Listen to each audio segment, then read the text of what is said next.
काय नेमकं घडलं तुझ्यासोबत आकांक्षा, काय सांगशील? आम्ही जस्ट कूलरसाठी CM सरांकडे गेलो होतो, म्हणून या मॅमनी आम्हाला म्हणजे हे केलं, टॉर्चर केल्यासारखं. आणि पर्सनली जाऊन कॉलेजला वगैरे जाऊन त्यांनी म्हटलं की ही मुलगी अशी अशी करत आहे, या लोकांकडे गेली कूलरच्या संदर्भात, हे तिला शोभत नाही.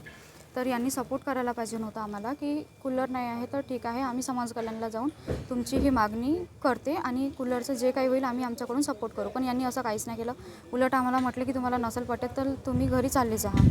तर आम्ही CM सरांना म्हटलं की सर आमच्या इथे कूलरचं म्हणजे रूल नाही आहे आणि टेम्परेचर खूप जास्त वाढत आहे, तर आम्ही नाही राहू शकत आणि आमची एक्झाम पण आहे. तर त्यांनी 600 कूलर डिक्लेअर केली की आम्ही विदर्भातील सर्व गर्ल्स हॉस्टेलला आम्ही 600 कूलर देऊ म्हणून.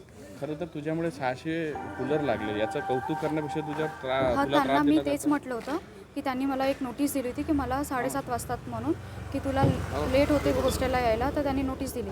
तर मी त्यांना तेच म्हटलं की तुम्ही आतापर्यंत नोटीस नाही दिला, आताच का बरं दिला, याच्या आधी का बरं नाही दिला मला. तर तुम्ही एकदम पर्सनली जाऊन म्हणजे हे कूलरचं मॅटर घेऊनच कशाला हे करत आहे. तर त्या म्हणत होत्या मला की हे तू केलेलं म्हणजे बरोबर आहे का, तू CM सरांकडे गेली असं वगैरे. म्हणजे एकदम इगो हर्ट झाल्यासारखा त्यांचा, की आम्हाला न सांगता हे सर्व करण्यात आलं.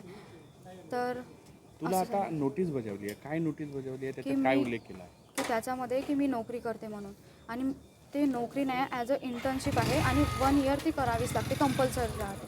आणि त्याचे मार्क्स राहतात प्रोजेक्टवरती, आणि ते आपल्या मार्कशीटमध्ये पण ते म्हणजे शो होतात की नाही यांनी ही इंटर्नशिप केली होती म्हणून. बरं, आता तुला कुठेतरी पालकमंत्री, महसूल मंत्री बावनकुळे यांचा फोन आला आहे, त्यामुळे तुमची भीती कुठेतरी आता निघाली आहे. त्यांनी काय आश्वासन दिलं तुला? की घाबरायची काहीच गरज नाही आहे, आम्ही त्यांच्याशी बोलू. आणि त्यांनी म्हणजे चांगलं समजून घेतला माझा प्रॉब्लेम काय आहे काय नाही आहे, म्हणजे एक चांगले पर्सन म्हणून. तर त्यांनी म्हणजे सोल्युशन दिलं आहे. तुझी भीती निघाली आता? हो.